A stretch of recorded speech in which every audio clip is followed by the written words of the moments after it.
Kaune latvių režisierius Edvinas Šnorė pristatė Rusijoje uždraustą savo dokumentinį filmą Sovietų pasaka apie nacių ir sovietų nusikaltimus. Jauno latvių režisieriaus istoriko Edvino Šnorės filmas Sovietų pasaka Rusijoje uždraustas. Pasak kūrėjo, tokios reakcijos jo nestebina. Rusija juk nepripažįsta sovietinių nusikaltimų. Taigi nenuostabu, kad kol tokia situacija Rusijoje, jie pyksta, jie nepatenkinti, jie nekenčia visų, kas pasakoja tuos nusikaltimus.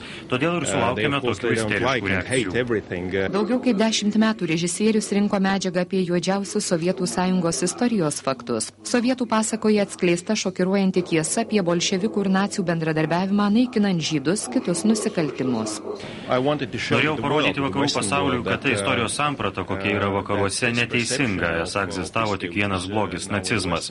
Šiame filme mes norime parodyti, kad blogis yra ne tik naciai, bet ir sovietai. Intriguojanti drąsi dokumentinio kino juosta Sovietų pasaka rodyta Lietuvos žiūrovams per Lietuvos televiziją.